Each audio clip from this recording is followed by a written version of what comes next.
Good afternoon, DC Ranch golfers. Here we are, Wednesday, January the 10th, and I'm standing on the putting green and on the collar, and then I'll go up to the rough with my comments. Frost delays.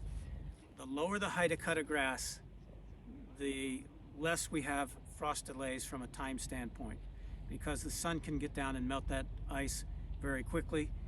It takes a little bit longer in the collar cuts, and it takes even longer yet in the rough cuts, which can get to 2 inches. So until that ice melts, we cannot go out on the turf. So please understand that. I should also tell you that when we do go out there finally, that the agronomy team, they bring out these anemometers, and these are thermometers for the greens, and we have 6 of them. And so in this case, you can see that the wind's blowing, yes, but this is 32.5 degrees, and this is frozen, and we have to wait until it unfreezes before we can go out on the green. So there is a science to this. Also, we're delighted to announce that the likes of Alexa Thorell, Nico Magala, Tom Kibble were winners of the squares for the Washington-Michigan game. And actually, Nico won 2 of them, so congratulations. If you need to pick them up, I believe they have them in the golf shop. A couple other comments I'd like to make, and I'm going to go over the schedule of events very quickly. We're talking about this Saturday, Men's Day. We have an 8:30 shotgun for the Men's Day competition. Sunday is the 9 and Dine at 3. Monday the 29th is a ladies member guest called the Steeplechase. Sunday the 18th is a Valentine's Scramble. And most of these have space available. Some are sold out, but you'll see that when you sign up on the event tab on 4 tees. The Couples Club Championship is February 3rd and 4th with tee times in the afternoon. So please, if you've got time, sign up on them. We've got the biggest show on grass coming up February 5th through the 11th, called the Waste Management Phoenix Open, and that will be the zoo, as I call it. So I've been around 40 tour events that we've hosted from Scotland through Hawaii, and I would tell you, if you ever wanted to see how a tour event is operated, the Phoenix Open will tell you all you want to know. I should also tell you that our Allison is going down to the PGA Merchandise Show, which is the largest trade show in the world, and she's always looking for new lines of apparel.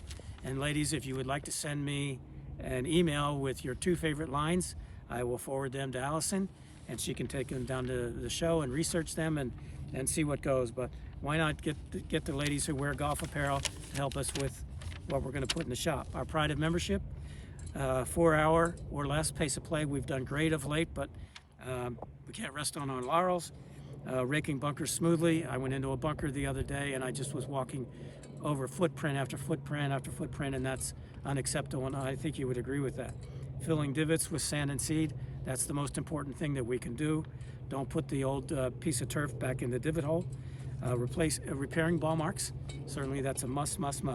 And then now recently I've added this as of last week because I was out there on the 3rd tee box, and there must have been 50 tees, either full length or broken, that were not picked up by the players, and nor were they put in the little broken tee bins.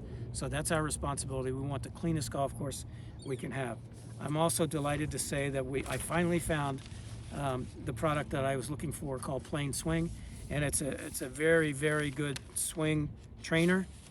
And you can see from here that the player keeps the roller or the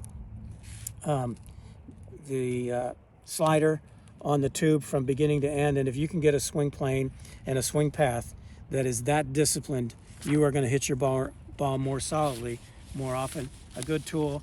And then don't think we're leaving the kids out or the ladies out. So there you go. So we're going to get that done as well.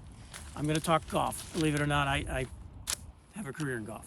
So in any event, people ask me about where is the sweet spot on my club. Quite frankly, it's right there on the face of the club. It's down toward the bottom grooves where my thumb is. All right, and this is a 50-degree wedge, but you can find the center of your club face, and I'll be glad to mark it for you if you like. Other things, people want to hit it farther. Here's how you can learn to do that. These are 3 training tools. One is light, one is medium, one is heavy, and you make maybe 10 swings as fast as you possibly can with the light one, and you get rid of that, and then you get to the medium, and you get 10 as fast as you can go. Now you're out of breath, and now you got to do the heavy one as fast as you can go with 10 more swings with these weighted speed sticks. And then when you pick up your own driver, which is the one you want to hit farther, then you would notice that your driver feels really light, and if it feels really light and you can swing and hit your ball solidly, the ball's going to go farther. But it takes a discipline. It's not easy, but it's a lot of fun to do. I've been using it as religiously as I can for the better part of a year, and I can see that it's paid off in my case. And then lastly, with your putter, here we go. There's your sweet spot on your putter, right where the silver line is over the top of the insert. You can see here it's a black insert, but you can still see it. And how I found that out was I take a golf ball or a coin and I hold this underneath the grip and I just tap, tap, tap. And as long as the club face and club head go straight back and come straight through, that's where I know that the sweet spot is.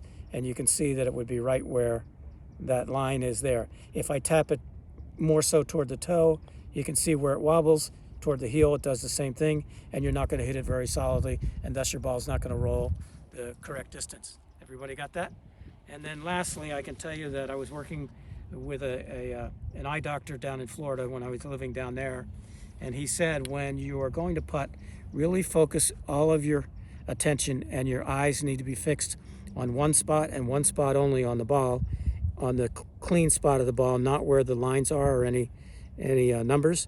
So put this down here, fix your eyes on the back of the ball, and that's going to keep your head steady as well, so that you probably then can make solid contact, and your ball's going to roll this on your intended target line and not like this. So in any event, there's our golf for the day.